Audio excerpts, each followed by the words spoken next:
of the United States, in which they overturn in some way the doctrine of that law allowed the right to abortion in the United States, with the implications at the national and international level.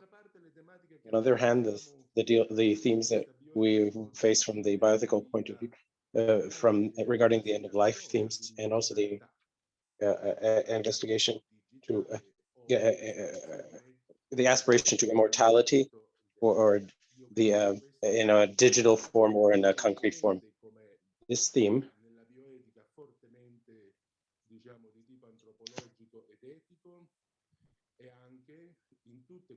in all of these themes of the beginning and ends of life that concern ethics in science, of life sciences and health.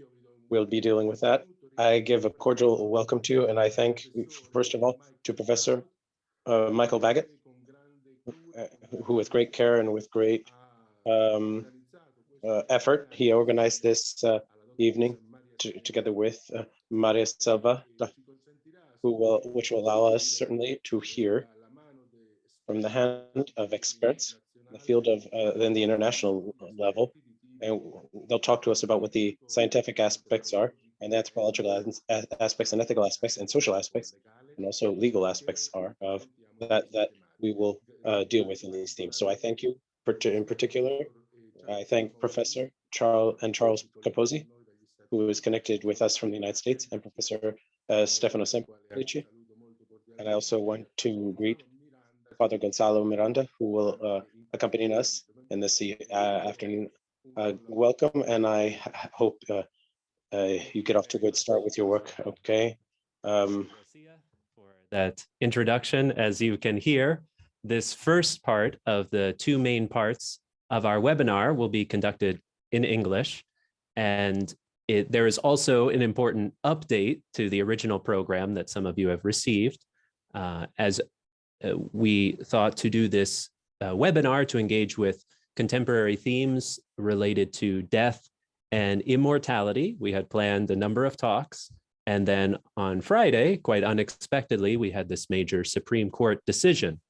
And so I spoke briefly with Professor Camosy about the possibility of taking advantage of this occasion to speak on a theme that so many people in our country and really around the world are talking about. And he agreed very graciously and with great flexibility to change the first theme that we'll address today. So apologies for any surprises, but we wanted to engage this theme in a very respectful and profound way, since it's shaping the dialogue that's taking place in so many parts of the world. So our first part will be this interview with Professor Charles Camosy on this recent Dobbs decision. And then in the second part, I'll leave the conversation to Professor Gonzalo Miranda, who will explore with Professor Semplici some of the themes that were already foreseen related to end-of-life issues and this pursuit of immortality. So that's our plan for today, the two main parts of our webinar this afternoon. So we're really blessed to have Professor Charles Camosy with us, at least virtually, from the United States. He is a professor of medical humanities at Creighton University School of Medicine, a new position that he took on recently. And he has written extensively about bioethical issues, and he has most recently published an important work called Losing Our Dignity: How Secularized Medicine is Undermining Fundamental Human Equality, where he looks at this important concept of human dignity and how it shapes medical care for many different vulnerable patients from the beginning to the end of life. He's also written a book, an important work a few years ago called Resisting Throwaway Culture: How a Consistent Life Ethic Can Unite a Fractured People. And this work will be such a great help for today's controversial conversation, because this consistent life ethic is a great framework by which we can really understand better the implications of this Supreme Court decision and what it means, not just for the unborn, but for women, for economically vulnerable populations, and for really all members of society. So without further ado, I'd like to dive into our conversation, our interview. Charlie, it was such a pleasure to meet you in Notre Dame in November. And I'm so happy to have you here today. And thank you for agreeing to be with us. Of course. Can I just say for the record yes. that, well, first of all, thank you for having me. Sorry, we're in English here, but I will say, I don't know if it gets me any Italian points, but my surname originally was ZZI at one point before Ellis Island came into to change it to SY. So just figured I'd mention that as we start off here. Okay, well, if at any point you want to switch to Italian, you just let me know if you're so inspired. Great. So we have so much to talk about. I know we were joking in the exchange earlier, are we going to be able to do this in just 20 minutes? Well, no, we're not going to be able to cover everything important, but let's hit some of the major issues. So before we look at the implications of the Dobbs decision, can you just summarize for us what's the fundamental message of the decision itself? Because there's so much confusion right now about what this does or does not say. Can you just summarize the essential message of this important ruling? Yeah, I just want to underscore how much confusion there is out there locally, United States, but also internationally. I've seen some reactions that seem to indicate folks may not really know what happened even. So basically what happened was a very long 5-decade, or at least long for the United States, 5-decade tradition of having the Supreme Court decide what the law of the land should be for abortion in the United States came to an end with this new decision on Friday. And so back in the 1970s, a very important case called Roe versus Wade came down, which took basically a very sort of beginning part of a debate about abortion away from the people and said, well, we're going to just decide by fiat that abortion should be legal for any reason up until the point of viability, when the baby can live outside her mother. And even then, the exceptions were pretty unclear, and it's not and not very robust for when you could a state could limit abortion. And then there was a big decision in 1992 called Planned Parenthood versus Casey, which is actually the governing law in the United States until Friday, which basically jettisoned most of the reasoning of Roe versus Wade, but upheld its central point, which is to legalize abortion through most of pregnancy, if not all, depending how you read it. And now what's happened is the United States can finally kind of get on board with what the rest of the world has had, which is a legislative or parliamentary process, in our case, a legislative process, to actually have arguments and political debate that matters for abortion policy. And up until Friday, we had one of the most extreme abortion laws in the entire world. Only 7 other countries, we joined 7 other countries in our extremism.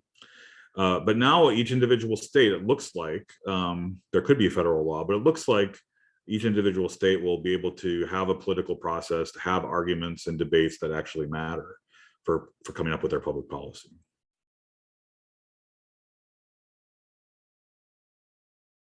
You're still muted, I think. Sorry. Typical. Yeah. Thank you for that summary. Very important to place this in the context. So then, if this decision does not criminalize abortion, then what though would be some of the effects, at least in the short term, and then also looking forward, without forcing you to play the prophet here, what do you think some of the long-term effects are going to be? No forcing. Professors like to talk about stuff we don't know, right? So that's what we get paid for. So short term, it seems pretty clear there's going to be a very wide range of policies. So in certain states like New York, in New Jersey, where I live and work, in California, for instance, the policies are going to be wildly extremist. They'll be even more extremist than Roe versus Wade was. In fact, they're going to essentially try to become safe havens of abortion, where people in other states can come and have their abortions. And folks in Europe are very familiar with this, as for many years, people from Ireland went to other places, people in Poland still go other places, and there's that kind of, we'll have a very similar kind of process here. Other states like Texas, like Louisiana, Oklahoma, Ohio,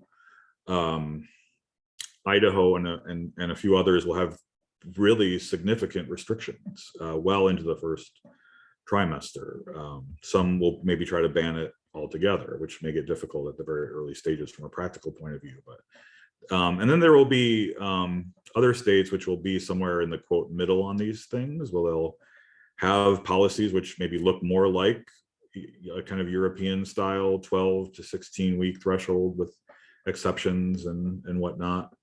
So that's what's going to happen in the short term. In the medium term, again, this is projecting or playing the prophet here, but in the medium term, I suspect we'll have kind of moderating. People will realize in these extreme states that they are outliers, and they'll kind of come to a middle ground, I think, or more towards the middle ground. Especially as we actually have these debates. Again, we've had abortion debates, but they've never really mattered. So there are, of course, abortion debates in California and New York, but they've never really mattered at all for how the state actually had their, or very little, it's probably more precise to say. And then in the long term, I'll just say that those debates, and maybe this is a little bit of my own hope here, as well as a prediction. My hope is that the law and these debates can actually be a teacher of our culture, that having real debates about these things, especially in an era of technology where we can see the baby, right? We can, people's phones are full of prenatal children, right? That they show off, even at the very, very early stages. That didn't exist, I take it, when, say, Italy had their major legislative debates about these things, and many other European countries. We're in the fortunate, from my perspective, position of being able to have these debates in an era of technology where we can just totally see the reality of the prenatal child. And my hope is that these debates will lead towards prenatal justice along with justice for women.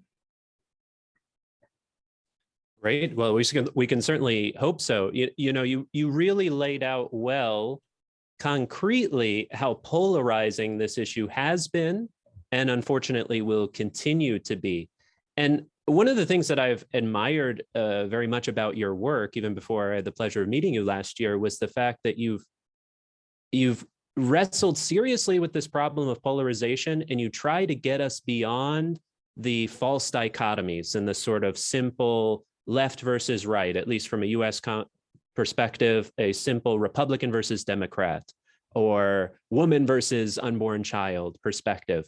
So based on your experience wrestling seriously with these polarizing issues, what advice do you have to us? Like, how can we face such tense conversations where in front of one Supreme Court, you have one group yelling and screaming in hatred and anger, and another group yelling and screaming with enthusiasm and joy? Like, how do we bridge this divide, or at least begin to bridge this divide? Well, it's not going to be something that resolves itself quickly. It is going to be in this medium and longer term part of the process here, and there will be, I think it's fair to say, it's already started, some really difficult times ahead for these debates and these activists with the kinds of reactions you just described. However, I just really wonder if Pope Francis doesn't offer us a really important way to think about this. I mean, I don't know about you, but I think Pope Francis has had the most hardcore things to say about the evil of abortion of any Pope we've seen, right? He compares it to hiring a hitman, calls it a white glove Nazi crime. Let's not mince words. This is murder. In fact, sometimes I wish it'd be a little more nuanced than how he speaks about it. But he's very clearly on the side of prenatal justice. He's very clearly on the side of acknowledging that these babies bear the face of Christ in a special way as the least among us. But at the same time, nobody could convince anyone that Pope Francis is somehow a right winger or wanting to control women or their bodies or something like this. And in fact, has worked very hard to try to bridge dialogue gaps on this issue by reaching out to women in particular, and to think about the wide range of socio-economic things which drive women to have abortions. At least in the United States, the vast majority of abortions take place in situations of tremendous poverty. Often intimate partner violence is involved. So we can name abortion for what it is. We can name the prenatal child for who he or she is, but at the same time push back on the idea that there's just a one-size-fits-all approach of sort of banning abortion and that's it, right? I mean, that's not at all what a Catholic response is, and certainly not the response of the Holy Father. So in my work, especially, I borrowed the phrase from Pope Francis, throwaway culture, to talk about, or the idea, the theological approbation of the idea of throwaway culture, to try to think about a pro-life ethic that would encompass these things in precisely that way.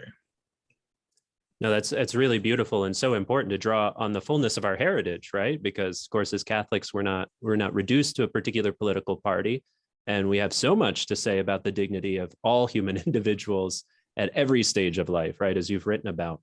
So I want to touch on one of these false dichotomies that come up quite frequently, and I'll just draw here from an editorial I read recently from the New York Times. It said the editorial board, the day of the decision on Friday, wrote, quote, "For the first time in history, the Supreme Court has eliminated an established constitutional right involving the most fundamental of human concerns, the dignity and autonomy to decide what happens to your body," unquote. So what do dignity and autonomy look like for women in a post-Roe world? For many, they're frightened. Are their fears grounded? What do we have to say to them? Yeah, well, let me first respond to that editorial by saying I wonder about the dignity and autonomy of prenatal bodies, right? And prenatal female bodies. Do those just simply get eliminated from these conversations? Do they simply fall out? That's what throwaway culture does, right? It tries to hide the populations that are discarded and thrown away with this kind of sleight of hand language by appealing to something that's true, right? It is true that we should be hyper concerned about dignity and autonomy, especially for vulnerable women. But let's not leave whole populations out of that question. That said, let us think about for a moment how dignity and autonomy are functioning in a culture that is awash in abortion. I spent the last 14 years teaching at Fordham University, a Jesuit university in the Bronx, one of the poorest areas of the country. The abortion rate in the Bronx hovered around 45% for most of the time that I was there. So 45 out of 100 pregnancies in the Bronx ended in abortion. For Black women, that number was over 50%. So those folks don't seem to be having a lot of autonomy over what they're choosing, right? I mean, who in their right mind would ever come up with those kind of horrific numbers as something that people actually pursue and want? So even if you have, broad access to abortion, if you don't have the kind of structural mechanisms in place to offer an actual choice, then what you have is kind of a coercion, right, that takes place, a structural coercion. And sometimes, frankly, the coercion is not just structural. Sometimes it's real. Sometimes it's violent. The correlation in the United States between intimate partner violence, domestic violence, for instance, and abortion is incredibly high.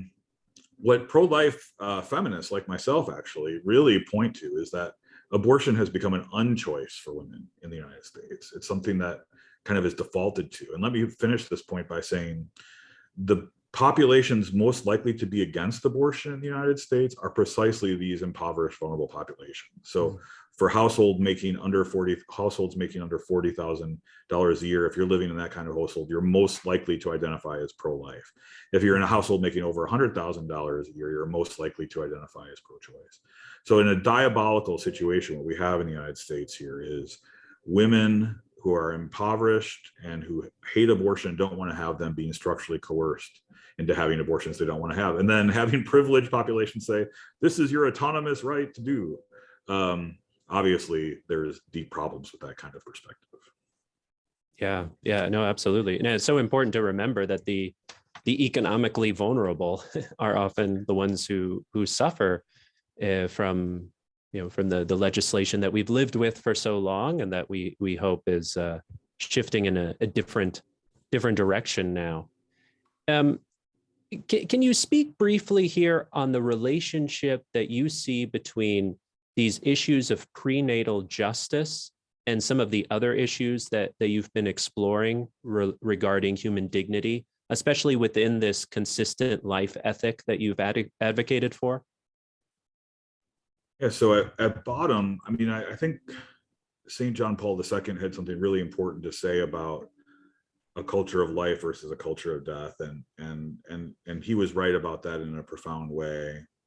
But I think there's something you can even go deeper on by comparing a throwaway culture to a culture of encounter and hospitality. So to the extent that we do welcome the unexpected stranger, right? Those who, from a certain kind of perspective, might burden us, right? Who foil our plans, who do affect our autonomous right to do sort of whatever we want with our lives. Then the throwaway culture is running rampant in thinking that those kind of populations are okay to discard and throw away. And we see this not only with abortion, we see it with immigration. And that's what the Holy Father almost sort of started with when he started his pontificate, was thinking about how we treat migrants and refugees. So that's a very important way to think about this as well.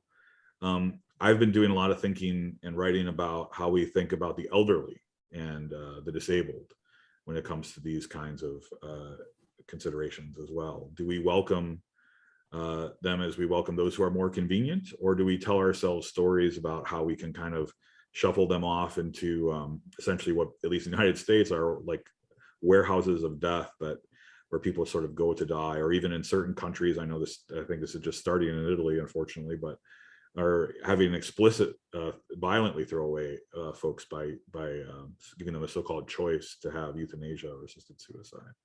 So, and there's just a whole set of issues we could talk about where a culture of encounter and hospitality, a Christian culture, one that is guided by the teachings of Jesus and his church, can resist a throwaway culture. I mean, the numbers of issues where that's salient is really large. The number of issues, the number is very large.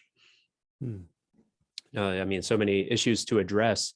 In particular, what would be, what is the message or some of the messages that we should be sending, especially to young women who often hear that right now their ability to enjoy equality in society and to have a role in the workplace and in society in large is now being endangered? What sort of message should we send to these women who might be anxious in this moment? Well, it's always tricky for a man to answer that question, but I'll do my best.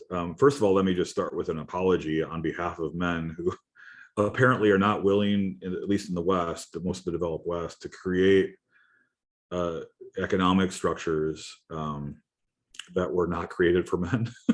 We sort of stuck with what we've had, right? The economic structures in most of the Western world presume a male centric view of who is working, right? And that is people who can't get pregnant.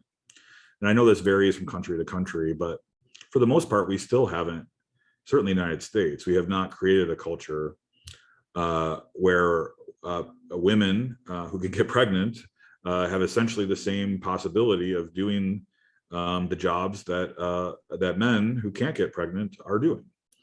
And in fact, we've sort of normalized the male body, normativized the male body as kind of like the body that works, and forced women who can get pregnant to kind of capitulate to that. And we've used sort of obviously contraception virtually at will, but abortion specifically as a way of trying to say, well, you can participate, but here's what you need to do to participate. And this is made very explicit in the last several weeks. I mean, the different corporations like Amazon and Google and others have made it very clear. Hey, we will pay for you if you happen to be in a state that has significantly limited abortion. We will pay for you to go to a different state to have an abortion. But we're not going to give you adequate family leave. We're not going to give you a room to pump breast milk. We're not going to, if you have, particular issues of taking care of your child, we're not going to give you we're not going to allow you the kind of flexibility that we wouldn't give men, because that would be unfair, right? So again, the male wombless, childless body is made normative in a patriarchal culture. And pro-life feminists like myself are pushing back on that and saying no, right? Like, just look at how all the corporations in the United States are reacting to this. They're so happy to make sure you have a chance to kill your child. They're very less happy to give you a chance to actually care for a child and stay as a member of their team. Yeah, absolutely. I mean, there's so much more work to be done to protect the unborn and to protect women, especially those who find themselves in difficult situations or just feel certain social pressures, right? That, again, as you pointed out, are false narratives and often very patriarchal false narratives. And we need to give a better message, a more inspiring one, a more caring one, a more encouraging one. So you've been very generous with your time here, and we've got a lot of other great speakers here on the panel. But just to sort of conclude here, if you were invited to a gathering with some of the, you could say, pro-life figures of the United States in this monumental moment, as all of them are thinking about their own groups, their own realities, their crisis pregnancy centers, their legislative work, et cetera, dealing with very different situations in the 50 states, what sort of message would you want to give them? Or what would be kind of your rallying cry, if you will, in such a key moment, which is definitely a historic one, but not by any means the end of the story here? What would you have to say to them? Sorry we've taken so long here. I know there's everyone else, but I'll try to be brief in this answer. So the pro-life movement before Roe versus Wade was actually very politically diverse. There were lots of folks, for instance, who would protest the Vietnam War one day and then go protest Roe versus Wade the next day, or abortion in their particular states before Roe the next day. It wasn't until the 80s that there was a kind of coalescing around the so-called right or Republicans. And even then, up until the 90s and early aughts, there was still a fair amount of complexity. But up until last week, I think it's fair to say that this really did divide along right and left lines. Now, however, there really does seem to be this moment post Roe and Casey to say, need we have this kind of idolatrous focus on conservative politics in the Republican Party as pro-lifers? No, we don't. Now we can kind of move in a direction that's much more faithful to the fullness of our vision, the fullness of a pro-life vision, and be able to work with especially local Democrats in various states to pass supports, for instance, like paid family leave, like more money for shelters to protect women from intimate partner violence, like redoing our labor laws to protect women based on family status. There's so much good to be done. And of course, protecting prenatal children with the law. I mean, that's just what justice requires, right? Every single human being should be protected by the law. So there's the full range of things to do. We've now find ourselves in a much more politically nimble and interesting and frankly interesting place. Yeah. Creative place to move with the fullness of who we are, rather than kind of hamstringing ourselves to one particular party. Very insightful as always, Charlie. I really appreciate your time, and I certainly could continue for another few hours, but I think you really helped us to understand better some of the key, you could say, takeaways or implications of a decision that the whole country is talking about, and in many ways, much of the world. So you're going to be back with us, thanks be to God, next week for our summer course on a very similar theme, right? Our summer course here at the Regina Apostolorum, dedicated to death, immortality, and bioethics. So we really look forward to sharing from more of your wisdom. You'll be focusing more on the end-of-life issues, right? Our treatment of vulnerable patients in the U.S. healthcare system, and exploring some of your insights from your most recent book. But we appreciate your time, your flexibility here on this topic. We look forward to having you back again. And right now, though, out of respect for our other great speakers, I want to turn over the floor to Professor Gonzalo Miranda, who will introduce the second half of our webinar. Thanks again, Charlie. Thank you all.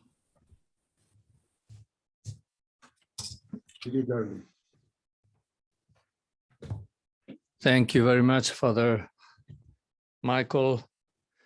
I will speak in Italian so people can choose the interpreter in Zoom. In the bottom, there is the button to follow our conversation in English or in Italian if you understand it and you prefer it.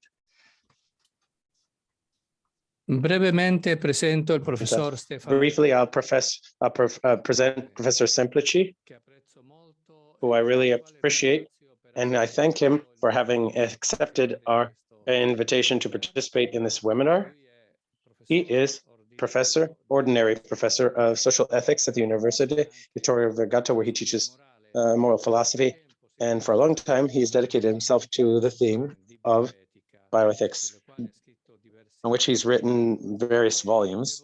And I have to say that I really appreciated his participation when I was able to see him and experience him closely in Paris, where he was a member and then president of the International Committee for Bioethics of UNESCO. There I saw how he did a lot to dialogue, not only to care for a rational discourse, and but also to open himself to other positions.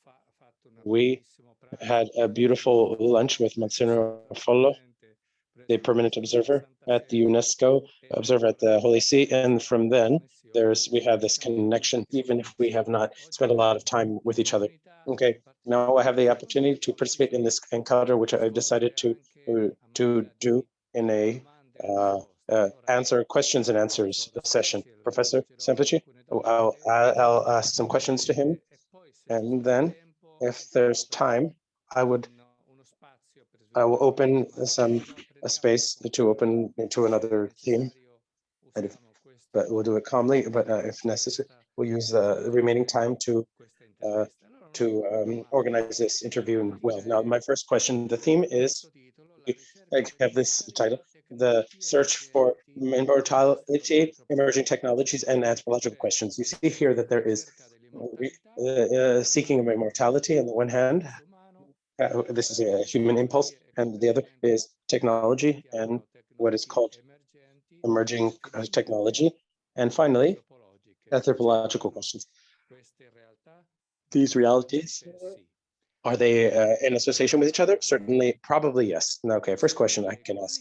As far as you're concerned, what influence in general has the recourse to technologies had that are more and more advanced technologically over time in history? I would say specifically biotechnologies as well. And the way in which we face life, but specifically how we face disease and death. What relationship is there between disease, death, and suffering, and technologies? Thank you, Father Gonzalo, and thank you for the nice, friendly words that I appreciate. The simplest answer is that I feel I can give to that question is the following. Technologies and biotechnologies, with reference to the theme that we are dealing with today now, they have improved a lot.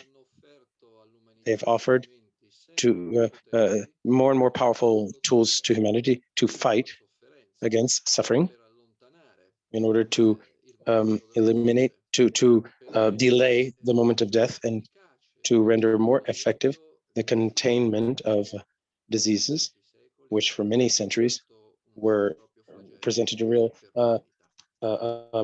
scourge of humanity. This is the first point, which I think can help us to render a more concrete and more actual and more timely, and to bring to everyday reality, even at the global level, the reflection on this theme that we're used to maybe to consider as an object of literature, of science fiction, or of speculation, abstract speculations like that of immortality. I'm going to return to this point later on because the differentiations, the crucial importance here is understood how the indefinite pursuit of this existence on this earth, which does not coincide with immortality, really. Some things have changed. Very briefly, I'd like to indicate a couple of them too. Up until a few decades ago, up until some generations ago, the life expectancy was, in many countries of the world, was very different from what we have today. Beginning with Italy, and even the rich and fortunate Europe, thanks to science and technology. Today, many of these countries, in many of them, the life expectancy is above 80 years in average life expectancy. Here we see a first problem. What is the impact of new technologies with respect to fighting against suffering and the commitment, the efforts to give to life of everyone its natural development, maybe what I mean from that biblical expression of the reach to reach a fullness of years, to reach a life of fullness of years. And the first question is a question of justice that I'd like to highlight. The benefits of science and technological progress are not for everyone. The fact that in some regions of the world that life has lengthened and that for the life expectancies offered to citizens has become much greater and has lengthened this inequality, which is injustice at a global level. There are many countries in the world in which the life expectancy is 25 or 30 years less than us in Italy with respect to the more advanced countries. Say the same experience from the pandemic shows that in some case it even accentuated these inequalities. Naturally, we are not speaking about the idea of an infinitely long life on this earth. In the pages of Bernard Williams, Acropolis, where there was a debate which was very vivacious. Where they're the star who, thanks to he was 300 years older. We're not talking about that though. If we had time, it would be interesting to look at that debate, but the idea of a significant lengthening of life expectancy has become today a concrete reality, but not for everybody and not in the same way. Even within the most fortunate countries, the possibility to have access to appropriate care of quality is not the same for everyone.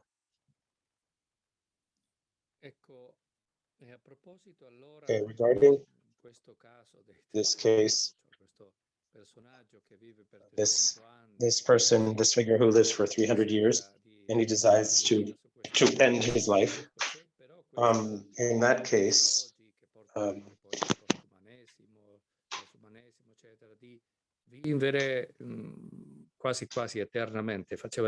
live almost eternally. I was mentioning the difference between that and eternal life. No, emerging technologies, some of them, they are going into that direction of trying to find a survival on this earth, that it be indefinite, and that these people are speaking about convergent technologies. What are these convergent technologies, which and what implications may they have in this desire to lengthen almost our existence on this earth almost indefinitely. Okay. Taking it up again for a moment, the example of the Macropolis, that story, Macropolis, Williams, he raises two themes.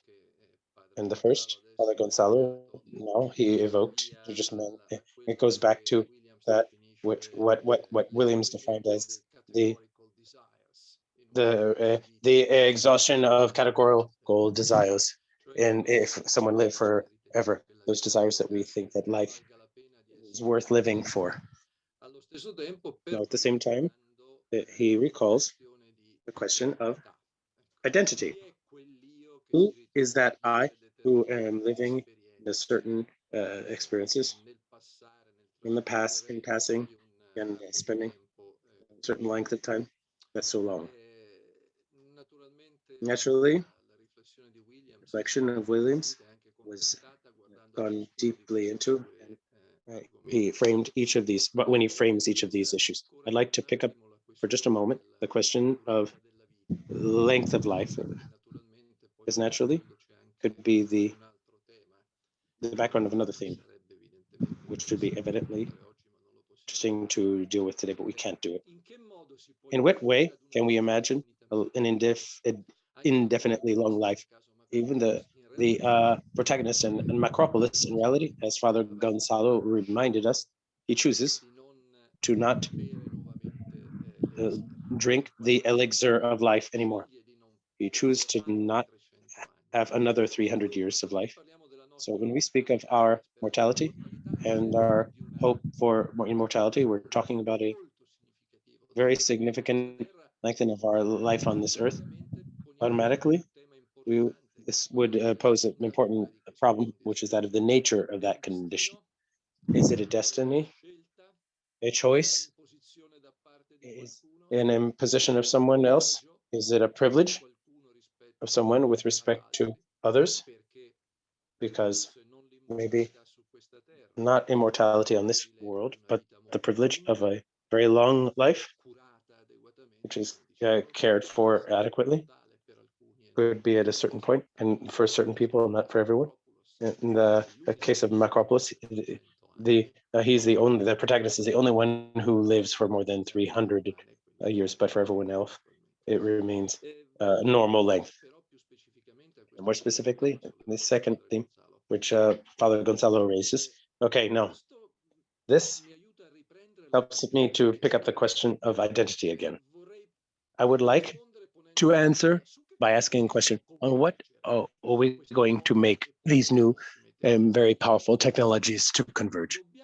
We have to recognize that effectively, and not only do we see the relaunching of the theme of identity that was raised by Williams, we're relaunching also. Here, it really seems that we could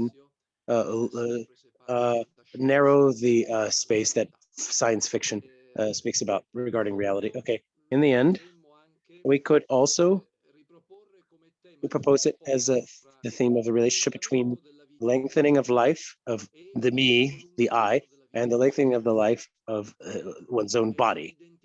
The identity of I as an incarnated me, which seems to be today to be strongly solicited by some visions, if not concrete realization of technology. I limit myself to mentioning 2 points. The cryoconservation or freezing not only of embryos or gametes, but of an entire human body for potentially indefinite length of time. Think of the film from 1992, Love Forever, with Mel Gibson and Jamie Lee Curtis, the man where it depicts a man who is hibernated. He wakes up out after many decades in a completely different world. It seems interesting, but then in any case, that time did not remain simply sustained, because At least in this case, the time that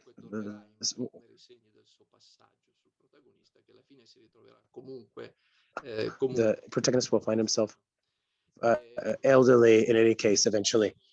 Okay. This is a way to use technology to sustain and to try to suspend the process of death and decomposition of the body. But we could also think, and we could also imagine cryoconservation, to cryoconserve just the brain alone. Here we open a second scenario in which to save just the brain could in the future mean to manage to enter into the brain, to read what happens in the brain until futuristic hypothesis of uploading or downloading. And also these, in many movie tales, they find a lot of films, there are examples, illustrious examples. Think of a film like, if you leave me, I'll cancel myself, or I'll delete myself. And then Old House, which was created by George Mellon, Prof. in 2010, and in which certain persons are deleted. They're on all they're reprogrammed so they can survive the desires of various clients. Dollhouse, it's called. Until one of these Dollhouse begin to remember their own past. Dollhouse, that's another film. Okay, the most radical challenge, the last example I'd like to show you probably is the comparison with intelligence, artificial intelligences without a body. Just a few days ago, the transcription of that dialogue, a really big challenge between the engineer with a machine, which responded with a particular riddle, had with apparent sensibility, a richness of citations, which would make many university professors jealous. Now, with this vision of this type, the biological basis of the self, in which we are used to think of that we are the custodians of the base of our conscious itself and our existential. Okay. The idea of the defense of the right of every human life to find its own road, to be a surprise for itself. Jonas, the circularity of autonomy and equality, as it's defined by Habermas in his text on the future of human nature. Okay, there's no doubt that in future years we will have to ask ourselves a lot of questions on these themes, about these themes. Thank you. I wanted to also ask, we are already entering into this reflection of an anthropological type, but specifically, in particular, this tendency that is expressed today in great part in many cultural spheres, and it's expressing this desire to live forever or very long with the help of technologies and biotechnologies. This tendency we can indicate to us anthropological elements, which can make us reflect, help us to reflect, and which maybe on which we should reflect really in order to avoid continue in a line that would bring us to a declassification, which I think of declassification of the human being, for thinking of an existence forever in the online cloud, these common intelligence with are shared with everyone, maybe because we see the human person is that reality with the thing that we touch as a very small thing and as a very small thing. What implications, anthropological implications could it have? The use of these technologies could have as a cause and as an effect, so to speak. What Okay, I would like to say that Father Gonzalo, in fact, has already answered. And that's what I was trying to say. Exactly. It's exactly that question. It becomes deeply and radically anthropological. And identity as incarnated identity of this body, of my body that I have here, in reference to the cloud, at this point of view, is extremely significant. This is also a theme that would be worth going into, and which we could go more deeply into if we had a lot of time. Now, I think I find myself echoing the old stimulating positions. Okay. And I'd like to highlight two aspects here, which seem relevant to me. The first is this. Careful, because the idea of a life, a very long life on this earth, this is a point that was recalled in effective way by John Harris, among others. The idea of a life that's very long, of a potentially indefinite length, it does not automatically coincide with invulnerability. This is a point that, in the case of Macropolis, it's not highlighted. In other terms, what I mean is this: I could count on technological resources that are such that would guarantee not 20 or 30 or 40 or 50, but maybe 150 years of life on this earth. But it's not said that it will transform me into an invulnerable being, in the sense that precisely because in any case, we're still talking about the human body. I could be killed. I could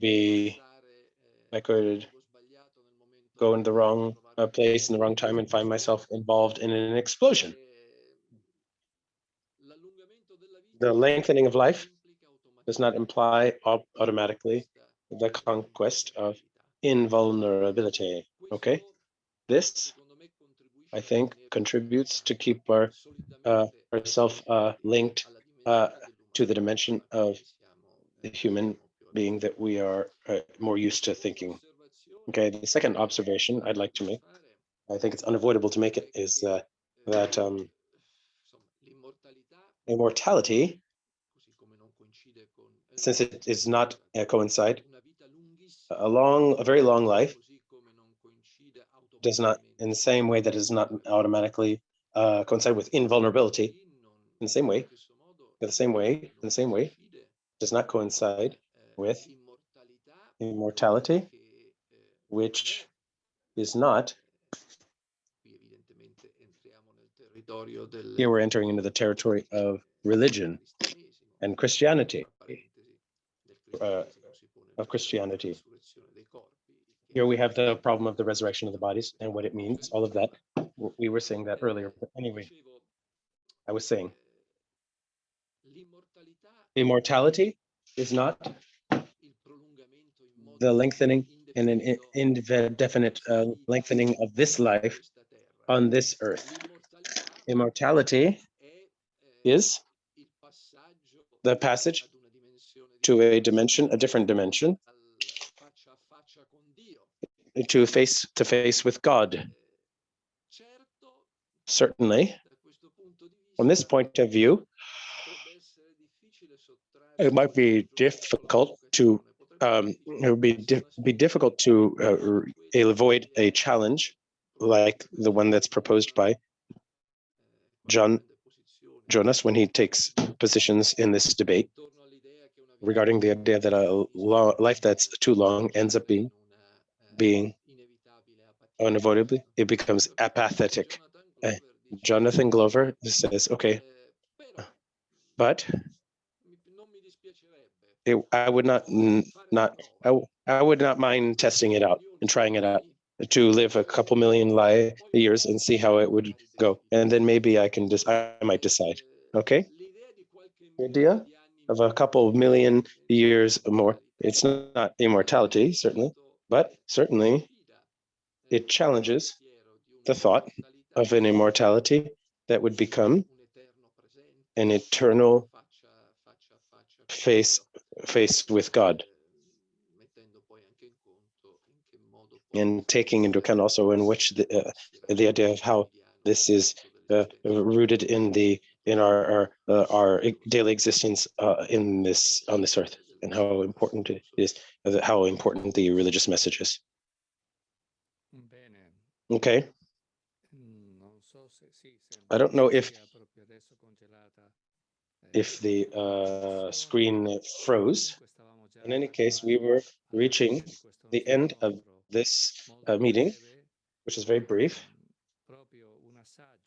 It's a taste of what the summer course will be, which will be done from the 5th of July on, from the 4th of July on, sorry, where we'll be able to speak about this in a more calm way. We'll have more time and more speakers. I thank Professor Stefano Semplici very much for his availability, making himself available for us. So from the 4th to the 8th, we're going to have the summer course, 3 to 6:30 p.m. each of the days from the 4th to the 8th, 3 to 6:30 p.m. Okay. Now, regarding the situation of those who are pushing to seek to to shorten life in order to avoid suffering, I'd just like to mention this, that my report would have been only that of showing you how also there the problem is of a anthropological character. Once again, we return, like in many themes in bioethics, the vision of the person that a person has. And that's where everything comes from, everything arrives. If you have a certain vision of the person in which life is not worth it, if there's suffering, etc., but it's worth it if this suffering can be overcome. I saw from when I was a student at the university in philosophy that there was an abyss between those who were in favor of legalization of euthanasia at all costs, and those of us who were against it. And always struck me this abyss of separation. And I did my thesis in order to try to understand why do we not understand each other, and why do we have such different visions, counterposed visions in a theme that touches everyone. And my conclusion was what we said, was that we have very, very different anthropological visions. Now I see that now he's connected again, but the connection is reestablished with Professor Semplici. I just wanted to thank his availability for us and his reflections. Now I give the word to, I pass the floor to Professor Garcia for a conclusion. I'd like to add my thanks for Father Gonzalo for the great fertility of the dialogue that we've had and a few years ago. And it's always a great reciprocal stimulation for all of us. You are. Okay. Thank you also, Professor Alberto, for this opportunity. Okay, thank you, Professor Semplici, so much. And thank you, Father Gonzalo, Father Baggett, for this seminar, which is like an antipasto, it whets our appetite to talk more about these themes in the future. Thank you all for participating. And our summer course would be from the 4th to the 8th of July. And the information is available on our internet site during the afternoon from 3 to 6:30 from the 4th to the 8th of July. I have a lot of different speakers speaking about these themes, and I hope that you have a good evening, and thank you for everyone. And we'll meet each other very soon. Okay? Bye-bye, Father Gonzalo. Okay, we'll meet again soon. Thank you. Thank you, everybody. Thank you. Thanks. Thank you. Prego.